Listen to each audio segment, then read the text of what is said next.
Good morning class. Let's try chemistry. आज का हमारा टॉपिक है क्लास 11th का चैप्टर रिडॉक्स रिएक्शंस। बहुत इंपॉर्टेंट चैप्टर है बेटा और बहुत इजी चैप्टर भी है। ठीक है, कैसे? रिडॉक्स रिएक्शन, रिडॉक्स का मतलब क्या होता है? ये दो वर्ड से मिलकर बनता है। रेड यानी कि रिडक्शन, रेड का मतलब होता है रिडक्शन, एंड इस ऑक्स का मतलब होता है ऑक्सीडेशन।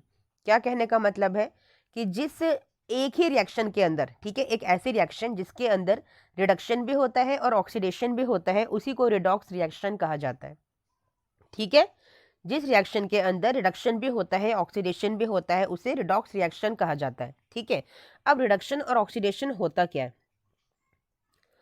जिस रिएक्शन के अंदर एडिशन ऑफ ऑक्सीजन होता है, रिमूवल ऑफ हाइड्रोजन होता है, that is your oxidation reaction. ठीक है, एडिशन ऑफ ऑक्सीजन का मतलब क्या है? Oxygen is an electronegative element, यानी कि जहां पर एडिशन होगा इलेक्ट्रोनेगेटिव एलिमेंट का, ठीक है, वो आपका ऑक्सीडेशन कहलाती है। कोई भी इलेक्ट्रोनेगेटिव एलिमेंट का अगर एडिशन हो रहा है दैट इज ऑक्सीडेशन। ठीक है, रिमूवल ऑफ हाइड्रोजन का मतलब क्या है? Hydrogen is a electropositive element, यानी कि removal of electropositive element is oxidation reaction. समझ में आया? किसी भी इलेक्ट्रोपॉजिटिव एलिमेंट का रिडक्शन आपका रिमूवल आपका ऑक्सीडेशन कहलाता है। ठीक है, ये चार बातें आपको समझ में आ गई। ठीक है, इसके अलावा और क्या ध्यान देने वाली बातें हैं? जिस रिएक्शन के अंदर जिस एलिमेंट का लॉस ऑफ इलेक्ट्रॉन होता है, यानी कि उसके इलेक्ट्रॉन्स में कमी आती है, उसे आप ऑक्सीडेशन कहते हैं कि उसका ऑक्सीडेशन हुआ है। किसका? उस एलिमेंट का। ये सारी बातें मैं आपको एग्जांपल से समझाऊंगी अभी, लेकिन अपने नोट्स बनाने के लिए इसको लाइन वाइज लिखते रहिए, पॉइंट वाइज।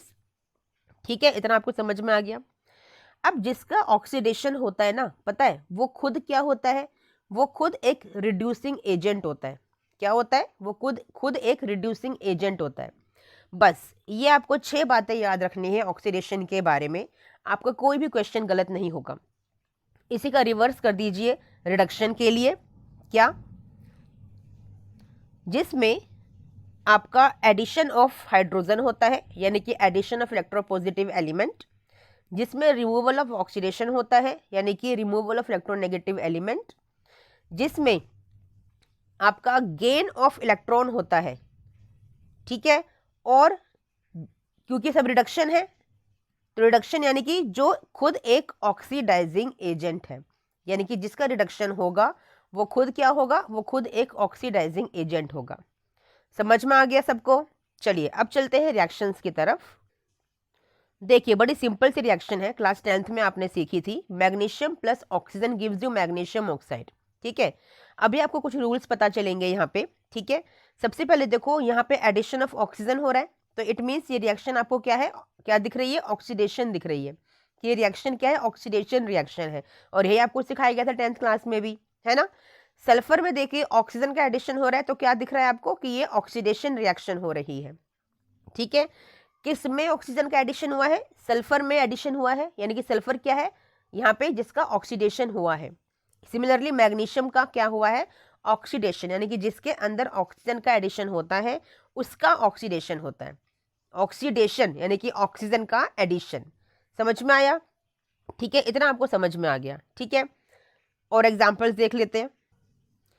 ये वाली रिएक्शंस देखिए, फ्लोरीन का एडिशन क्या है? इलेक्ट्रॉन नेगेटिव एलिमेंट का एडिशन, यानी कि this is oxidation. Again chlorine is an electronegative element, it is oxidation. Sulphur is also an electronegative element, it means it is an oxidation reaction. समझ में आ गया मैंने क्यों बताया था कि सिर्फ और सिर्फ आपको हमेशा ऑक्सीजन का एडिशन नहीं दिखाई देगा, कभी कभी आपको दूसरे इलेक्ट्रोनेगेटिव एलिमेंट का भी एडिशन दिखाई देगा। तो बच्चे यहाँ कंफ्यूज हो जाते हैं, बच्चों को पता नहीं चलता कि कौन से रिएक्शन है, तो वो होती है आपकी ऑक्सीडेशन रिएक्शन। समझ में आ गया बच्चा? चलिए, वेरी गुड। चलिए अब जरा ये वाली रिएक्शंस को देखिए। आपको दिख रहा है सोडियम में क्लोरीन का एडिशन हुआ, यानी कि इलेक्ट्रोनेगेटिव एलिमेंट का एडिशन हुआ, यानी कि सोडियम का क्या हो गया? ऑक्सीडेशन हो गया। सिमिलरली यहाँ पे ऑक्सीजन का एडिशन हुआ तो सोडियम का ऑक्सीडेशन हो गया। सिमिलरली सल्फर का एडिशन हुआ तो ऑक्सीजन का एडिशन, सोडियम का एडिशन हो गया। ठीक है, सोडियम का ऑक्सीडेशन हो गया, नॉट एडिशन, सोडियम का ऑक्सीडेशन हो गया। ठीक है, चलिए अब देखिए सोडियम यहाँ पे यानी कि जब कोई भी एलिमेंट, मैं आपको एक रूल बताती हूँ ऑक्सीडेशन नंबर का, जब भी कोई एलिमेंट अपनी न्यूट्रल स्टेट में होता है, न्यूट्रल यानी कि कोई चार्ज उस पर नहीं होता, और वो अकेला होता है, अपनी एलिमेंटल स्टेट में होता है, एलिमेंटल मतलब अपने एक एलिमेंट की फॉर्म में होता है, या फिर अपने ही एलिमेंट से बॉन्ड बनाया हुआ हो, like your Cl2, O2 etcetera. ठीक है, जब इस तरह की सिचुएशन आपको दिखाई देना, तो उस एलिमेंट के ऊपर जो चार्ज होता है दैट इज जीरो। क्या चार्ज होता है? उस एलिमेंट के ऊपर चार्ज होता है जीरो, यानी कि सोडियम पे कितना चार्ज है? जीरो। क्लोरीन पे कितना चार्ज है? जीरो।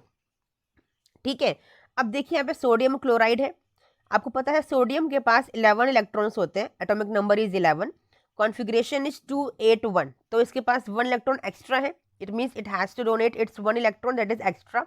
ठीक है ना, तो यानी कि इसके पे चार्ज कितना आ गया? प्लस का 1। और chlorine atomic number is 17, configuration is 287, इसको एक इलेक्ट्रॉन एक्सेप्ट करना है टू कंप्लीट इट्स ऑक्टेट, यानी कि कितना चार्ज आ गया इस पे? -1 चार्ज आ गया। ठीक है, अब जरा देखो, सोडियम जीरो से किस में गया है? +1 में, यानी कि सोडियम ने एक इलेक्ट्रॉन को लूज किया है। प्लस चार्ज कब आता है? जब कोई इलेक्ट्रॉन को लूज करता है ना, तो सोडियम ने एक इलेक्ट्रॉन को लूज किया है, तो इट मीन्स इसका क्या हुआ है? लॉस ऑफ इलेक्ट्रॉन, यानी कि सोडियम का क्या हो गया? सोडियम का हो गया है ऑक्सीडेशन, सोडियम का हो गया है ऑक्सीडेशन। ठीक है, क्लोरीन जीरो से किस ऑक्सीडेशन स्टेट में गया है? -1 में, यानी कि इसने एक इलेक्ट्रॉन को एक्सेप्ट किया है। अब जब एक्सेप्ट किया है तो it is the gain of electron, यानी कि यहां पर क्या हुआ है? यहां पे हुआ है रिडक्शन। अब आप देखो, एक सिंगल रिएक्शन में ऑक्सीडेशन भी हुआ और रिडक्शन भी हुआ, तो इस रिएक्शन को क्या बोलेंगे? इस रिएक्शन को बोलेंगे रिडॉक्स रिएक्शन। आया समझ में बच्चा कि what is the meaning of redox reaction? ठीक है, चलिए वेरी गुड, समझ में आ गया। ठीक है, अब देखिए यहाँ पे जिसका ऑक्सीडेशन हुआ है, किसका ऑक्सीडेशन हुआ है? इस सोडियम का ऑक्सीडेशन हुआ है, तो इट मीन्स ये यहाँ पर क्या है? यहाँ पर ये है रिड्यूसिंग एजेंट, जो क्लोरीन को रिड्यूस कर रहा है। क्यों? क्लोरीन का रिडक्शन हो रहा है ना भाई, तो इट मीन्स क्लोरीन को रिड्यूस किया है किसने? सोडियम ने। एजेंट मतलब जो दूसरे का काम करे, अपना काम नहीं करता है एजेंट, एजेंट दूसरे का काम करता है। रिड्यूसिंग एजेंट का मतलब जो दूसरे को रिड्यूस करे और अपना ऑक्सीडेशन करे। ठीक है, ऑक्सीडाइजिंग एजेंट कौन होगा? जो दूसरे को ऑक्सीडाइज करे और अपने आप को रिड्यूस करे। तो किसका रिडक्शन हो रहा है? क्लोरीन का रिडक्शन हो रहा है, तो यानी कि यहाँ पर ये क्या है? ऑक्सीडाइजिंग एजेंट है, जो सोडियम को ऑक्सीडाइज कर रहा है। आ गया समझ में? ठीक है, चलिए वेरी गुड, इजी है, इंपॉर्टेंट है। ठीक है, now again very important topic, oxidation number. Oxidation number actually किसी भी एलिमेंट पर उसका चार्ज जो ऑक्टेट को कंप्लीट करने की वजह से आता है, माइनस में या प्लस में, that is the oxidation number. ठीक है, समझ में आ गया। अब ऑक्सीडेशन नंबर के कुछ रूल्स होते हैं। एक मैंने आपको बताया कि जब भी कोई अपनी एलिमेंटल स्टेट में होगा या अपने ही जैसे एलिमेंट से बॉन्ड बनाया हुआ होगा, तो उस पर कितना चार्ज होगा? जीरो चार्ज होगा। ठीक है, ये तो फर्स्ट रूल है। एक रूल यहाँ पे आता है ऑक्सीजन के लिए। आपने नॉर्मली ऑक्सीजन को -2 ऑक्सीडेशन स्टेट में देखा है, क्योंकि ऑक्सीजन का एटॉमिक नंबर क्या होता है? 8, कॉन्फ़िगरेशन होती है 2 6, तो उसको 2 इलेक्ट्रॉन चाहिए होते हैं, इसलिए -2 चार्ज होता है जब वो ऑक्साइड की फॉर्म में होता है। ठीक है, लेकिन ऑक्सीजन ना 2 फॉर्म्स में और मिलता है, एक मिलता है परऑक्साइड की फॉर्म में, ठीक है, और एक आपको मिलता है सुपर ऑक्साइड की फॉर्म में। ठीक है बच्चा, परऑक्साइड क्या होता है? परऑक्साइड होता है जब ऑक्सीजन ऑक्सीजन आपस में बॉन्ड बनाते हैं और यहाँ पर कोई एक ग्रुप होता है इस तरह से। ठीक है, जनरली हम कौन सा ग्रुप लगाते हैं? हम लगाते हैं सोडियम का, इसको बोलते हैं सोडियम परऑक्साइड। क्या बोलते हैं? Sodium peroxide. फॉर्मूला होता है Na2O2। ठीक है, सोडियम परऑक्साइड। ठीक है, अब देखिए आपको पता है सोडियम पे +1 चार्ज होता है, सोडियम पे +1 चार्ज होता है, ओवरऑल चार्ज कितना हो गया? +2 हो गया। अब क्योंकि आपको पता है बच्चा कि पूरे के पूरे मॉलिक्यूल को न्यूट्रलाइज करना होता है और ओवरऑल पूरे मॉलिक्यूल पे जो चार्ज होना चाहिए वो 0 होना चाहिए। ठीक है, अब यहाँ पे आपके पास +1 मिला के +2 हो गई, तो यहाँ पे +2 को आपको यहाँ पे -2 लेके आना पड़ेगा, यानी कि इन दोनों में -2 को आपको डिवाइड करना पड़ेगा। तो -2 को डिवाइड करोगे तो कैसे डिवाइड होगा? -1 और -1। आपने अभी तक ऑक्सीजन पे कौन सा ऑक्सीडेशन स्टेट देखा था? -2 का देखा था, और यहाँ पे कौन सा ऑक्सीडेशन स्टेट आ गया? कौन सा चार्ज आ गया? -1 चार्ज आ गया, यानी कि परऑक्साइड में ऑक्सीजन के ऊपर -1 चार्ज होता है। आया समझ में बच्चा? इंपॉर्टेंट है, ठीक है, एग्जाम में क्वेश्चंस आते हैं इस तरह के, ठीक है। नेक्स्ट है आपका सुपर ऑक्साइड। सुपर ऑक्साइड का स्ट्रक्चर कैसा होता है? वहां पे भी ऑक्सीजन आपस में बॉन्डेड होते हैं, लेकिन यहाँ पे एक ही तरफ कोई एलिमेंट लगा होता है, स्पेशली पोटेशियम की बात करते हैं, it is a potassium super oxide, ठीक है। अब देखिए, आपको पता है पोटेशियम पे +1 चार्ज होता है, तो ओवरऑल न्यूट्रलाइज करने के लिए आपको -1 चाहिए। अब -1 दोनों में कैसे डिस्ट्रीब्यूट करोगे? ये डिस्ट्रीब्यूट होगा -½ और -½ अब देखिए ऑक्सीजन पे कौन सा ऑक्सीडेशन स्टेट आ गई? -½ आ गई, ठीक है। तो ये चीजें आपको याद रखनी पड़ेंगी, ठीक है। अब इन एलिमेंट्स को याद कर लीजिए ग्रुप 1 के, लिथियम, सोडियम एंड पोटेशियम, ठीक है। लिथियम बनाता है आपका lithium oxide, that is Li2O, ठीक है, ऑक्सीजन पे चार्ज है -2। सोडियम बनाता है सुपर ऑक्साइड, सॉरी सोडियम बनाता है परऑक्साइड, दैट इज Na2O2, यहाँ पे ऑक्सीजन पे चार्ज होता है -1।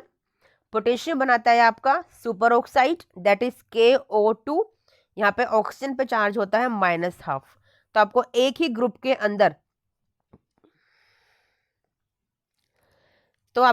ग्रुप के अंदर यहाँ पे 3 ऑक्सीडेशन स्टेट्स देखने के लिए मिल गई।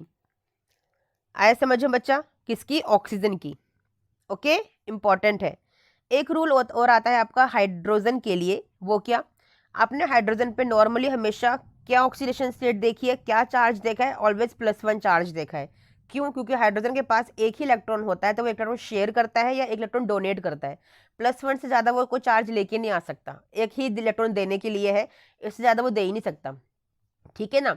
लेकिन जब ये है हाइड्रोजन की फॉर्म, लेकिन जब हाइड्रोजन आपका हाइड्राइड की फॉर्म में आता है, हाइड्राइड, तो हाइड्रोजन पे चार्ज होता है -1, ये ध्यान रखिएगा। For example sodium borohydride NaBH4, यहाँ पर जो हाइड्रोजन पे चार्ज है दैट इज -1, ठीक है। आपका सोडियम हाइड्राइड, यहाँ पे जो हाइड्रोजन पे चार्ज है दैट इज -1, आपको नाम पता होने चाहिए, नाम से आप पहचान लोगे। हाइड्राइड है सोडियम बोरोहाइड्राइड, यानी कि हाइड्रोजन पे क्या चार्ज होगा? -1, ठीक है। सोडियम हाइड्राइड यानी कि हाइड्रोजन पे क्या चार्ज होगा? -1, क्लियर। बस यही इंपॉर्टेंट गिने चुने आपके ऑक्सीडेशन नंबर के रूल्स है, ये आपको पता होने चाहिए। आपका ऑक्सीडेशन नंबर का क्वेश्चन कभी भी गलत नहीं होगा, okay. Now next topic is stock notation. अब ये क्या होता है? जब भी आप ऑक्सीडेशन नंबर को ब्रैकेट में और रोमन न्यूमरल में लिखते हो, that is stock notation, like this. Mercury पे +1 का ऑक्सीडेशन स्टेट है, कैसे पता? इसका ऑक्सीडेशन स्टेट यहाँ ब्रैकेट में रोमन न्यूमरल में लिखा हुआ है। इस रोमन न्यूमरल में ब्रैकेट के अंदर, आपके ये स्फेरिकल ब्रैकेट के अंदर जब ऑक्सीडेशन नंबर लिखा जाता है रोमन न्यूमरल्स में, तो इसको बोलते हैं स्टॉक नोटेशन। सिंपल है, क्लियर? चलिए, वेरी गुड। नाउ जो नेक्स्ट इंपॉर्टेंट टॉपिक है आपके लिए, दैट इज डिसप्रोपोर्शनेशन रिएक्शन। ये 10th क्लास में भी सीखा था आपने। What is the meaning of disproportionation reaction? जहां पे एक ही एलिमेंट का ऑक्सीडेशन भी होता है, रिडक्शन भी होता है, यानी कि एक ही एलिमेंट की ऑक्सीडेशन नंबर में इंक्रीज भी होता है और डिक्रीज भी होता है, यानी कि एक ही एलिमेंट के नंबर ऑफ इलेक्ट्रॉन्स में गेन भी होता है और लॉस भी होता है। समझ गए? जैसे यहाँ पे देखिए, हाइड्रोजन पेरोक्साइड है, कन्वर्ट हो जाता है, डिसोसिएट हो जाता है वाटर एंड ऑक्सीजन के अंदर। ऑक्सीजन की, क्योंकि हाइड्रोजन पेरोक्साइड है, तो ऑक्सीडेशन स्टेट क्या होगी? -1, मैंने अभी अभी सिखाया है। ये वाटर है, सिंपल ऑक्साइड है, तो ऑक्सीजन की ऑक्सीडेशन स्टेट क्या हो गई? -2। अब क्योंकि ऑक्सीजन यहाँ पे अकेला है, एलिमेंटल स्टेट में है, तो यहाँ पे क्या ऑक्सीडेशन स्टेट हो गई? 0। तो देखिए, एक ही ऑक्सीजन की 3 डिफरेंट ऑक्सीडेशन स्टेट्स आपको दिखाई दे रही है, यानी कि this is a disproportionation reaction. ये रिएक्शन किसका एग्जाम्पल है? ये रिएक्शन एग्जाम्पल है डिसप्रोपोर्शनेशन रिएक्शन का। क्लियर बच्चा? मैं बहुत इंपॉर्टेंट चीज़ें चैप्टर की करा रही हूँ, आपको फालतू की चीज़ें नहीं करनी है। एग्जाम्स बहुत नियर बाय हैं आपके, आपको मेन पॉइंट्स पे ही फोकस करना है ओनली, जहाँ से क्वेश्चंस बस आने ही आने हैं, ठीक है। Now the most important topic of this chapter, that is balancing of the redox reactions. हमारे पास 2 मेथड्स होते हैं, ऑक्सीडेशन नंबर मेथड से और एक होता है हाफ रिएक्शन मेथड से। सबसे पहले हम करेंगे ऑक्सीडेशन नंबर मेथड से। इस वाले एग्जाम्पल को लेते हुए आपको नेट आयनिक इक्वेशन लिखनी है for the reaction of potassium dichromate, ठीक है, potassium dichromate with sodium sulphide in an acidic solution. देता क्या है आपको? Chromium 3rd ion and sulphate ion. बहुत इंपॉर्टेंट क्वेश्चन है बेटा। ये देखिए, सबसे पहले जो फर्स्ट स्टेप होता है उसमें हमें स्केलेटल आयनिक इक्वेशन को लिखना होता है। ये कैसे जनरेट करते हैं? आपको दे रखा था सोडियम आपको दे रखा था Na2Cr2O7 सोडियम डाइक्रोमेट दे रखा था, ठीक है ना। अब देखो अच्छा पोटेशियम डाइक्रोमेट था, वेट बच्चा, Na की जगह पोटेशियम K2Cr2O7 था। तो देखिए पोटेशियम पे +1 चार्ज होता है, मेटल है। 2 पोटेशियम जब यहाँ से निकलेंगे तो इस पूरे क्रोमेट पे आपका -2 चार्ज छोड़ के जाएंगे ना, भी ओवरऑल बैलेंस करना होता है ना चार्ज को। तो देखो वही -2 चार्ज आपको यहाँ पे दिखाई दे रहा है। फिर था आपका सल्फाइट, सोडियम सल्फाइट था। तो सोडियम जब निकलेगा +1 के साथ Na2 होता है, ठीक है। तो जब 2 सोडियम जब +2 के साथ जाएंगे तो कितना चार्ज आएगा, -2, ठीक है। और क्रोमियम थर्ड आयन आपको दिया हुआ था और सल्फेट आयन भी आपको दिया हुआ था, ठीक है। आपने लिख लिया स्केलेटल आयनिक इक्वेशन को, लिख लिया, जनरेट कर लिया, ठीक है। इसके बाद आपको यहाँ पे हर एलिमेंट की ऑक्सीडेशन स्टेट लिखनी होती है, ठीक है। वो मैंने निकालनी आपको सिखाई है। तो क्रोमियम की ऑक्सीडेशन स्टेट आएगी +6, ठीक है, ऑक्सीजन की -2 है। सल्फर की आएगी +4, ऑक्सीजन की -2 है। क्रोमियम की +3 आपको दे रखी है पहले से ही, और सल्फर की आपकी +6 आएगी और ऑक्सीजन की होती है -2, ठीक है। हमने सबकी ऑक्सीडेशन नंबर्स भी यहाँ पे लिख लिए। इसके बाद आपको जो एलिमेंट, जो आपको ये सेम टाइप के एलिमेंट दिख रहे हैं सल्फर और क्रोमियम, जिनके ऑक्सीडेशन नंबर में डिफरेंस आ रहा है, देखो ना, यहाँ +6 है, यहाँ +3 है, यहाँ +4 है, यहाँ +6 है। तो इस तरह के एलिमेंट को आपको बैलेंस करना है, ठीक है। देखो कैसे, देखिए आपने सल्फर को बैलेंस किया 3 और 3, क्रोमियम 2 है आपके पास और यहाँ पे आपके 2 क्रोमियम है, ठीक है, आपने बैलेंस कर लिया। इसके बाद क्या करना है आपको, अब आपको जब क्रोमियम सल्फर बैलेंस हो गए तो आपको दिख रहा है यहाँ पे ऑक्सीजन भी है, उस ऑक्सीजन को आपको बैलेंस करना है। तो देखो ऑक्सीजन को बैलेंस करने के लिए पहले काउंट करो, यहाँ पे 7 ऑक्सीजन है, यहाँ आपके पास 3 3 9, तो 7 + 9 कितने हो गए, आपके पास हो गए 16 ऑक्सीजन लेफ्ट साइड पे। राइट साइड पे कितने ऑक्सीजन है, 4 3 12, यहाँ पे 12 ऑक्सीजन है। तो देखो राइट साइड पे ऑक्सीजन की कमी है, तो वहाँ पे क्या करोगे, ऑक्सीजन को ऐड करने के लिए राइट साइड में वाटर का एडिशन कर दो। कितने वाटर का एडिशन करोगे, आपने प्लस वाटर जब किया, ठीक है, आपको कितने ऑक्सीजन चाहिए थे, 4 ऑक्सीजन चाहिए ना, तो यहाँ पे 4 लिख दोगे। अब जब ऑक्सीजन आपने बैलेंस किया तो हाइड्रोजन आ गए एक्स्ट्रा में, जो लेफ्ट साइड में नहीं है।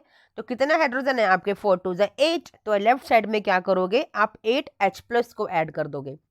बस सिंपल, ये रही आपकी नेट आयनिक इक्वेशन, आपका आंसर आ गया।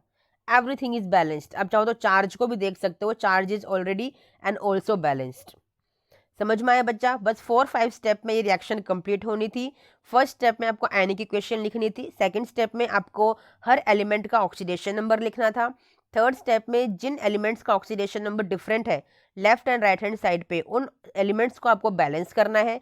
नंबर 4 पे जब वो एलिमेंट्स बैलेंस हो गए तो आपको जो ऑक्सीजन एक्स्ट्रा में है उन ऑक्सीजन को बैलेंस करना है। और आपका हर रिएक्शन में ऐसा ही होगा कि राइट साइड में ही आपको वाटर का एडिशन करना पड़ेगा, क्योंकि ये एसिडिक मीडियम में रिएक्शन हो रही है। फिर उसके लिए आपको H+ को ऐड करना पड़ेगा लेफ्ट हैंड साइड पे, ठीक है। तो ये थी आपकी एसिडिक मीडियम में।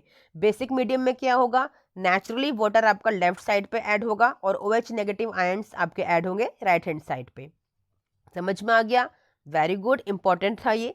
नेक्स्ट आपको जो method that is half reaction method, इसमें क्या करते हैं, सेम ऑक्सीडेशन नंबर मेथड की तरह करते हैं, बस एक डिफरेंस होता है कि यहाँ पे हम हाफ रिएक्शन को करके बैलेंस करते हैं। यानी कि पहले हम जो पूरी कंप्लीट रिडॉक्स रिएक्शन होती है उसको ऑक्सीडेशन रिएक्शन अलग कर लेते हैं और रिडक्शन रिएक्शन को अलग कर लेते हैं। जैसे कि आपको ये रिएक्शन दे रखी है, इसमें देख लो किसका ऑक्सीडेशन हो रहा है किसका रिडक्शन हो रहा है, ठीक है। फिर उस सबको अलग अलग कर लेते हैं। देखिए इस तरह से ऑक्सीडेशन हाफ रिएक्शन को अलग कर लिया, रिडक्शन हाफ रिएक्शन को अलग कर लिया। यहाँ पे भी सबके चार्जेस उनके ऊपर लिख लीजिए, ठीक है। Fe+2 में है, Fe+3 में है, तो ऑक्सीडेशन हो रहा है, लॉस ऑफ इलेक्ट्रॉन हो रहा है। क्रोमियम +6 में है, ऑक्सीजन -2 में, यहाँ क्रोमियम +3 में है। तो क्रोमियम को बैलेंस कर लो, आयरन को बैलेंस कर लो, ठीक है। आयरन को देखो 1 आयरन है तो बैलेंस करने की जरूरत नहीं है। क्रोमियम को बैलेंस कर लीजिए, यहाँ पे 2 क्रोमियम है, यहाँ पे एक ही क्रोमियम है, तो आपने क्रोमियम को बैलेंस कर लिया, ठीक है ना। इसके बाद क्या करोगे, अब आपको दिख रहा है कि यहाँ पे ऑक्सीजन है और यहाँ पे तो है ही नहीं, तो क्या करोगे, यहाँ पे आप, क्योंकि ये एसिडिक मीडियम में रिएक्शन है, ले वेट मैं पहले देख लूँ मीडियम कौन सा है, एसिडिक मीडियम है, ठीक है। तो वाटर का एडिशन करेंगे कहाँ पे, आप राइट हैंड साइड पे, ठीक है, कितने वाटर का एडिशन करोगे, 7 है ना आपके पास ऑक्सीजन, तो 7 आपने वाटर मॉलिक्यूल्स ऐड किए, तो हाइड्रोजन आ गए 14, तो 14H+ आपने यहाँ पे ऐड कर दिया। ठीक है, अब आप क्या करोगे, अब आप इलेक्ट्रॉन्स को बैलेंस करोगे।